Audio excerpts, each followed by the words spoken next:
When I told my parents and sister that I wanted to go to law school, I never imagined it would trigger one of the most traumatic nights of my life. My father hit me in the face, my mother cut my hair while I slept, and they left a note threatening to make me suffer if I didn't give up on my dream so I could pay the household bills and afford my sister's luxuries. That morning, I ran away from home without looking back. Years later, I returned not as the rejected daughter but as a police chief. And what happened at the reunion will shock you. Hello, welcome to the Amazing Stories channel.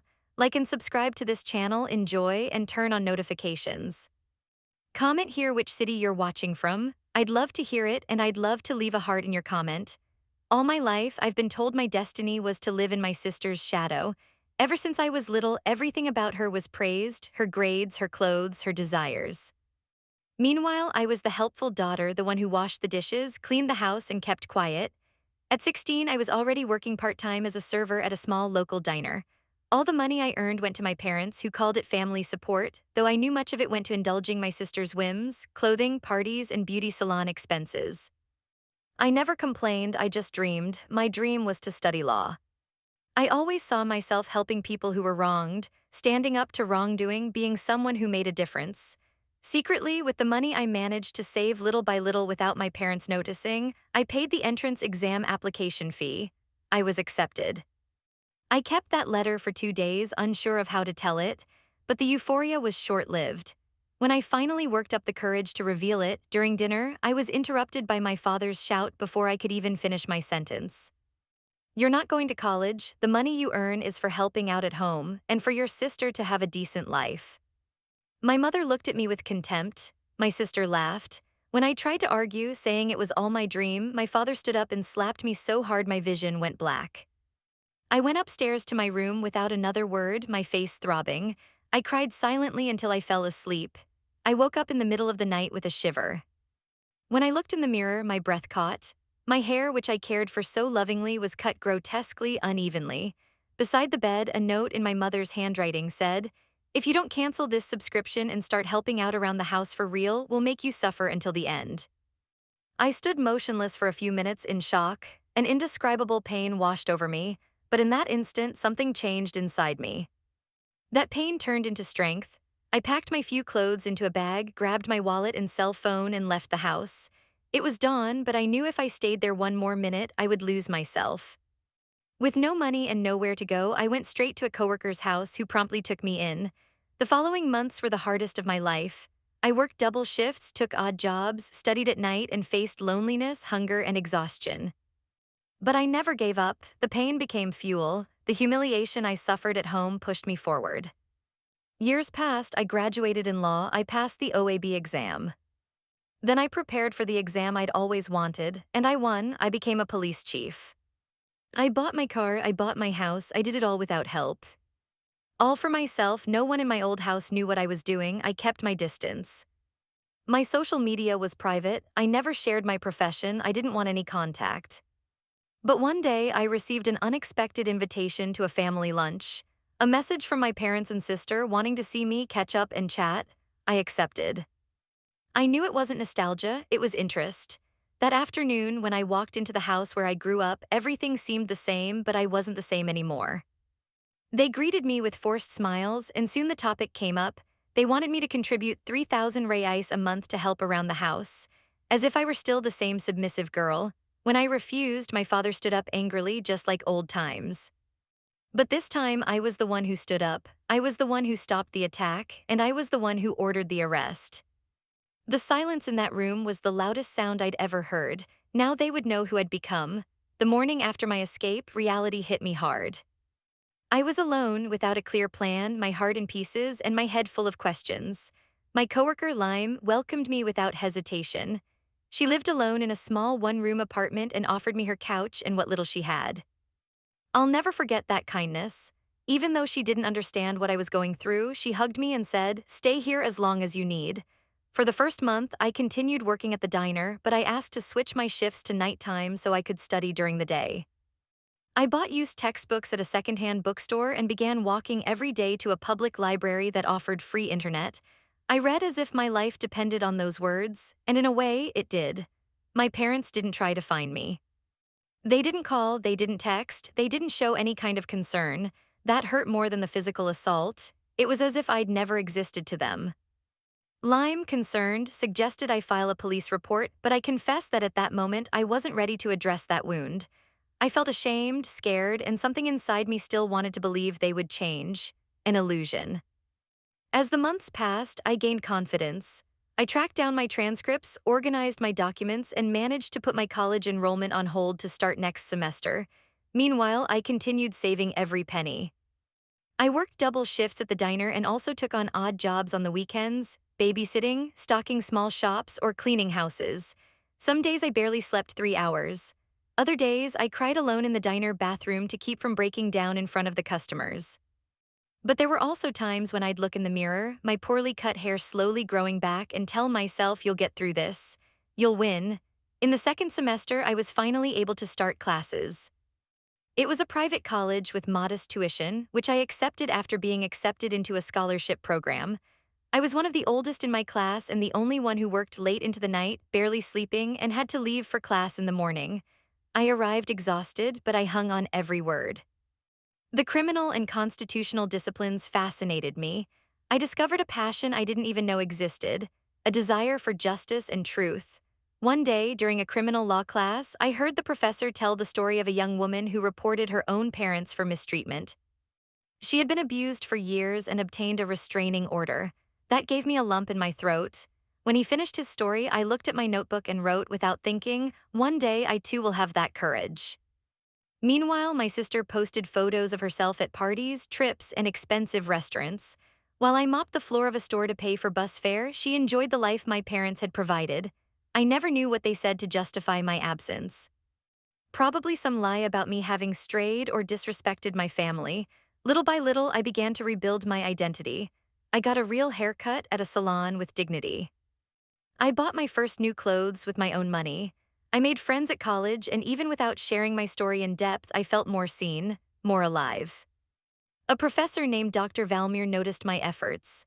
One day after class, he called me over. You have a thirst for justice in your eyes. Have you ever thought about taking the police chief exam? My heart raced. It was a distant dream, one I hadn't even dared to consider until then. Now I don't know if I could achieve it. Yes, I can. You've already overcome the hardest part, not giving up. That phrase stayed with me for years. I continued working, studying, and improving myself.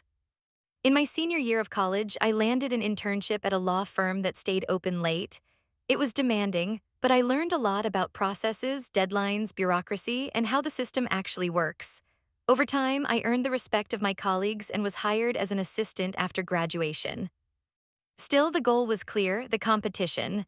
And when I announced that I was preparing for it, some people were skeptical, others turned up their noses. But it didn't matter, I knew who I was and what I wanted. Meanwhile, my parents still didn't know where I was, what I was doing, or who I had become. But that was about to change. The days were long, but I had learned to turn pain into fuel.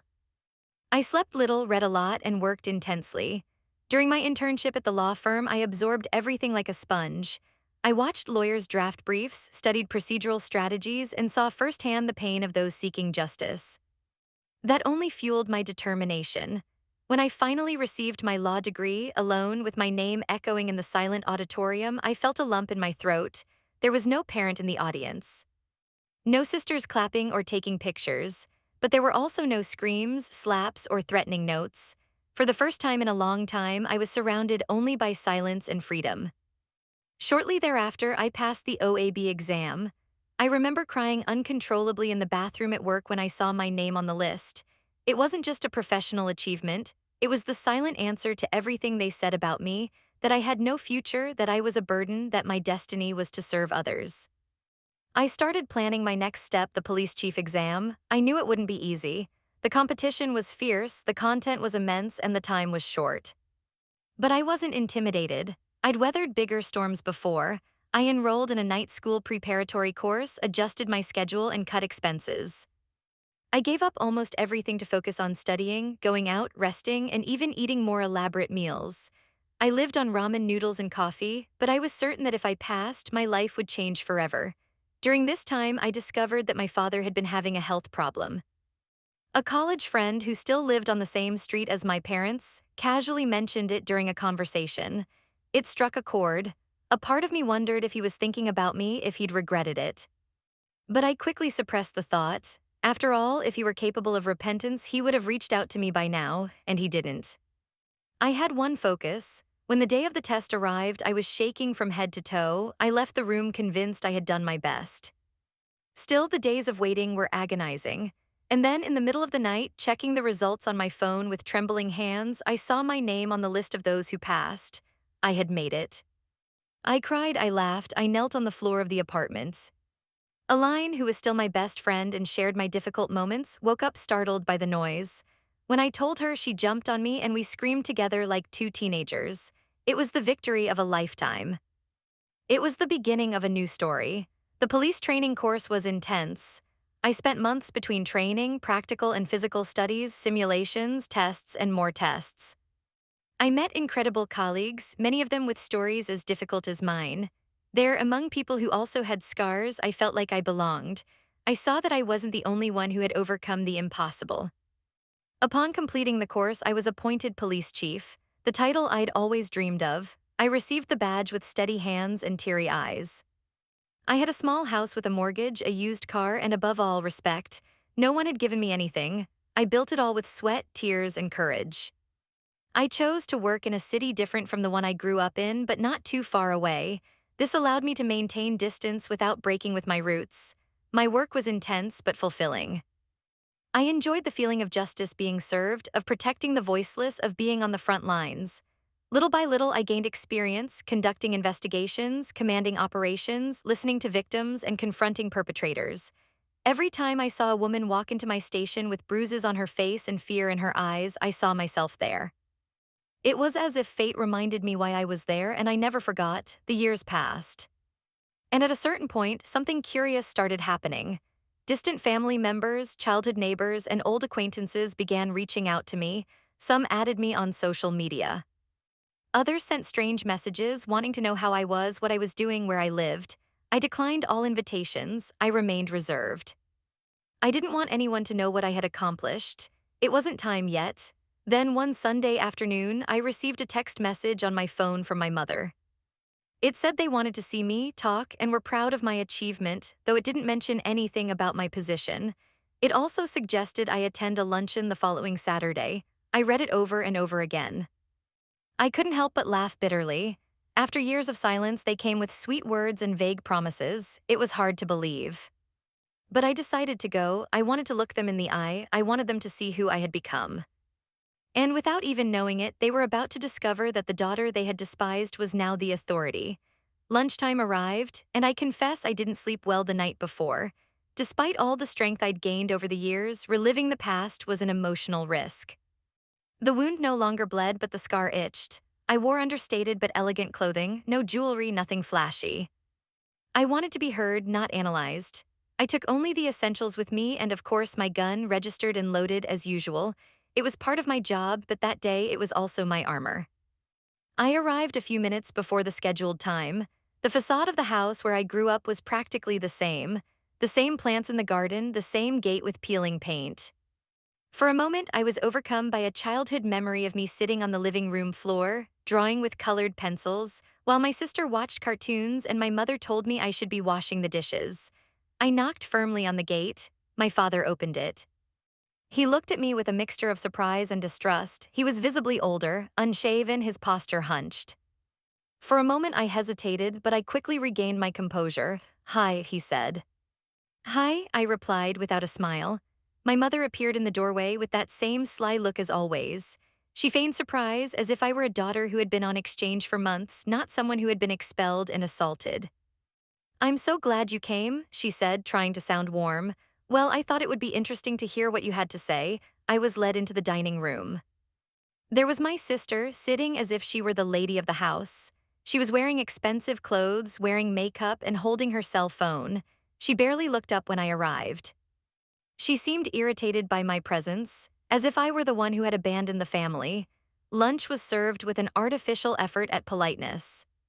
They offered me soda and food made just the way I liked it. I just watched. It all seemed like a cheap act. The silence between bites was deafening. After dessert, my father got naughty. "So we wanted to talk to you about something important." I crossed my arms, I'm listening. He glanced at my mother, who in turn glanced at my sister. The favorite daughter was the one who said, "We know you're doing well now. House car, you can't hide it for long, so we thought as a family you could contribute. 3,000 a month already helps a lot around here." I was silent for a few seconds. I looked at the ceiling, then at the table. I finally faced each of them. "Are you asking me for money?" "It's not asking," my mother retorted. "It's a way of repaying everything we've done for you. We raised you, gave you a roof over your head, a place to live." I interrupted, my voice firm.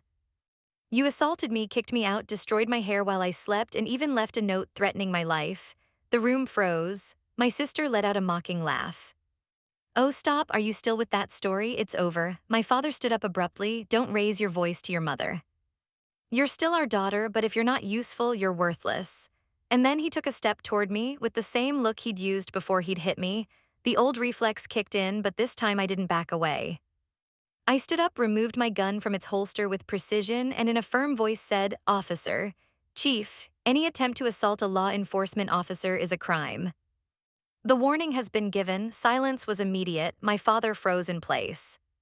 My mother clapped her hands over her mouth. My sister dropped her cell phone on the floor. "What are you?" my mother murmured. "Police chief," I responded calmly. "And I have evidence, records, reports, and vivid memories of what I experienced in this house." The color drained from my father's face. He took 2 steps back and sat on the couch, unable to say a word. My sister, pale, tried to figure out if this was a nightmare or reality. I continued, never taking my eyes off them. For years, they humiliated me, beat me, and belittled me. Today, I am an authority. Today, I am who you swore I would never be. And no, I will not give a penny to whoever destroyed me. My father tried to get up again, but this time, without hesitation, he sat down. I gave a firm order: "Any aggression and you will be arrested immediately. Do you understand?" He flinched. For the first time, I felt fear in his eyes. Genuine fear. That house, once so full of dominion over me, was now the stage for my triumph.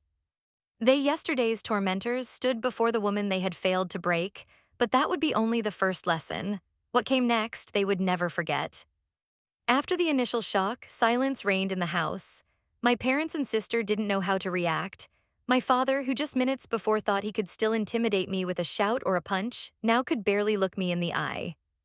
My mother remained motionless, and my sister, irritated at no longer being the center of attention, began her usual mocking act. "You became a police chief? Congratulations, do you want a trophy?" she asked, crossing her arms. "This is all just for show, right? You think you're going to scare us with that pose?" I looked at her with the serenity of someone who no longer needed to prove anything. "It's not a pose, it's reality. And what you did to me, especially you who made fun of my clothes, my style, my dreams. It's all here." I pointed to my memory, and also here I reached into my bag where I had copies of notes I'd made in the past, my mother's note, photos of my haircut, all digitized and archived. "Did you keep all this?" my mother asked, startled. Of course, I knew one day I would have to protect myself. And now protection became proof. That's when my father lost what little composure he had left. "This is blackmail. This is revenge. You want to destroy us." I stood up again, keeping my hand close to the gun, and said, "This is justice. Revenge would be doing to you what you did to me. Justice is making each person face the consequences of their own choices." My sister stood up and screamed, "And what do you want now, huh? Arrest the whole family? Destroy what little we have? You've become the world's vigilante, is that it?" "No. I don't want anything from you. I only came because I wanted you to know who I am. Because for years you made a point of reminding me who I wasn't." She took a step forward. For a moment, I thought she was going to attack me, but I resisted the urge to draw my gun. Instead, I simply said, "Take one more step and we'll talk at the police station." My sister stopped. For the first time in years, she looked at me with genuine fear. "You think you've changed everything because you have a badge?" my mother said, her tone acidic. But inside, she's still the same silly girl crying in her room. I approached the table, looked her in the eyes, and said, "No, Mom, I'm not that girl anymore. I grew up alone, and because of that, you don't affect me anymore. The tears are in the past. Now you're the ones dealing with the consequences." I turned to leave, but before I reached the door, my father tried one last desperate move. "Wait. You can't just leave like this. We're your family, no matter what happened. We made a mistake, okay, but that's not how you treat a father and a mother." I stopped. I took a deep breath. I turned around slowly. "No, you didn't miss. To err is to forget a date. It's to step on someone's toes unintentionally. What you did was abuse. It was violence, it was neglect. It was erasing my existence because I wasn't the daughter you idealized. This is not a mistake, this is a choice. The atmosphere became even more intense. Through the window, I could see that the sunny day had given way to a grayish sky, almost symbolic. I continued, and do you know what's saddest? I never wished you any harm. I just wanted to be recognized, loved as a daughter. But today I understand that love doesn't always come from the same root, and yours was control, not affection. Without waiting for an answer, I opened the gate. Crossing that sidewalk felt like freedom again, but unlike the first time, I didn't emerge destroyed. I emerged whole, victorious, invincible. That night, I received persistent calls from my parents and my sister, alternating between pleas, lame excuses, and veiled threats. I didn't answer. I changed my number the next day. I installed new cameras at home, increased my security, and discreetly notified the police station staff to be on the lookout for any suspicious activity involving my family. However, the consequences of the visit were only beginning. 2 days later, I received an anonymous email with attachments, documents, recorded conversations, and old photos. It seemed like someone had decided to collaborate with me. Most of the files exposed my father and sister's illegal practices, involving fraud in small businesses in the city. Money laundering, fraudulent misrepresentation, and tax evasion were all part of the data. The data included names, dates, and even bank records. I began to investigate secretly. This was no longer a personal matter. It was my duty. If my suspicions were confirmed, my reunion with that house would have been just the first chapter of an even greater justice. And this time, it would be in the courts that the past would pay its price. The anonymous tip I received wasn't just a provocation, it was a bombshell. I spent nights silently analyzing the documents. They contained copies of forged contracts, bank statements for accounts opened in third parties' names, and messages exchanged between my sister and an employee of a small business in the city orchestrating product embezzlement and fraudulent invoices. My father was identified as the person responsible for opening the Larania companies. Even with the personal weight of that discovery, I remained ethical and professional. I brought the case to the police station, removed my name from the main investigation, and passed it on to a trusted colleague. I explained the situation with all the evidence I had received. My only condition was that everything be done within the law. The investigation progressed quickly. In just over 2 months, the public prosecutor's office was notified. The IRS had been monitoring suspicious activity for some time, and the evidence I presented was the needed push. The complaint turned into a lawsuit. Word spread throughout town that there was an arrest warrant out for my father and sister. On the day of the operation, I didn't go to the police station. It would have been unethical to be directly involved, even as a bystander. But at 7 in the morning, I received a message from one of the agents, complied, without resistance. I closed my eyes and took a deep breath. It wasn't joy nor relief. It was a dry, silent, hard-as-stone sense of justice. They had the right to defend themselves, of course. But now they would have to face something they had never truly faced, consequences. Minutes later, my cell phone rang. It was the number of the city law firm. I answered, "Hello, you're their daughter, right?" A hesitant male voice said, "I am." "How can I help? They asked me to call you. They want you to come to the police station. They said they're willing to talk." I let out a soft laugh. Now they want to talk? After kicking me out, beating me, humiliating me? No, they have lawyers. Should they talk to them? They're desperate. Yeah, I was too one day and no one cared. I hung up. The local newspapers covered the case. "Father and daughter arrested for serial fraud scheme," ran one of the headlines. Although their full names weren't revealed, many knew they were my parents. And that's how, for the first time, I received messages from uncles, cousins, and even former neighbors apologizing for never intervening, for believing my mother's story that I had rebelled. I ignored them all. A week later, I was called to testify. I appeared like any other citizen without using my position as a shield. I recounted what I experienced, what I saw, what I discovered. I told him how I was removed, how I was threatened, and how that shaped my story.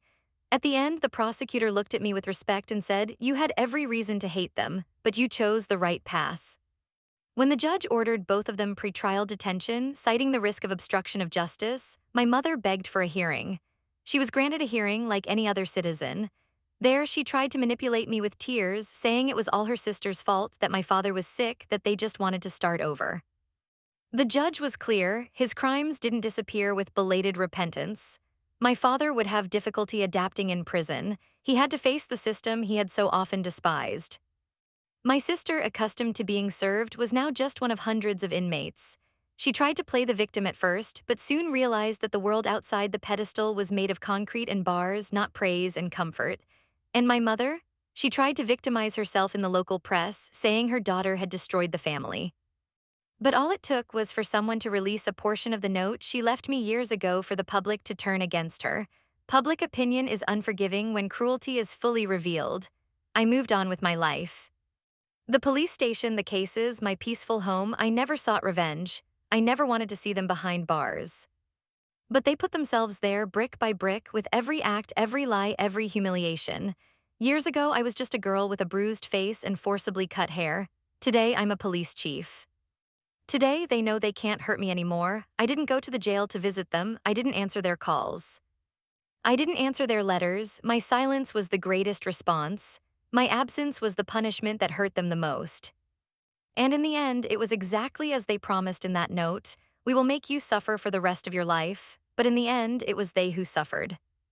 Because I survived. And more than that, I won. Did this story move you? Would you have the courage to do the same as this daughter, facing everything and everyone in the name of her freedom and justice? If so, like this video right now. This shows that you support stories of overcoming obstacles and strength. And don't forget to subscribe to the channel and activate the bell so you don't miss any of the upcoming stories that share life lessons and surprising turns of events. Here, each story is designed to touch the heart and show that no one should accept life being humiliated. Share this video with someone you know who needs to hear a message of courage. Sometimes it all starts with a choice not to remain silent. Now tell me in the comments, would you have done the same as this daughter? And I also want to know, from which city are you watching this video? Tell me in the comments and I'll leave you a special heart.